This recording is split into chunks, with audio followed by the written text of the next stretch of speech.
புதுவை முதலியார்பேட்டை ஜெயமூர்த்தி ராஜா நகர் கலைவாணி வீதி பகுதியில் நேற்று மாலை தனது தந்தையுடன் இருசக்கர வாகனத்தில் சென்ற சிறுவன் மீது மின் கம்பத்திலிருந்து மின்சார ஒயர் அறுந்து விழுந்ததில் மின்சாரம் தாக்கி இருசக்கர வாகனத்தோடு தந்தை மகன் இருவரும் தூக்கி வீசப்பட்டனர்.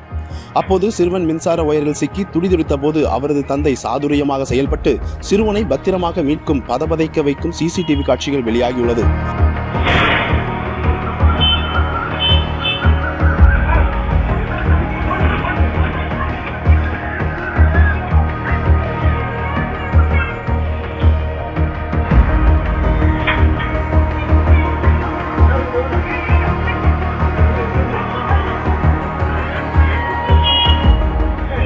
மேலும் சிறுவன் மின்சாரம் தாக்கியதில் வலி தாங்க முடியாமல் கதறி துடித்த நிலையில் சிறுவனை அருகில் இருந்தவர்கள் மீட்டு அரசு மருத்துவமனையில் சிகிச்சைக்காக அனுமதித்தனர்.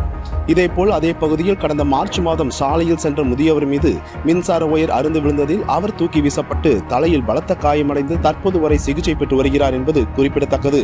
தற்போது இரண்டாவது முறையாக இதுபோன்ற விபத்து நிகழ்ந்த நிலையில் அப்பகுதி மக்கள் அரசு உடனடியாக பழைய மின் கம்பங்கள் மற்றும் மின்சார ஒயர்களை மாற்றி புதியதாக அமைத்து தர வேண்டும் என கோரிக்கை வைத்துள்ளனர்.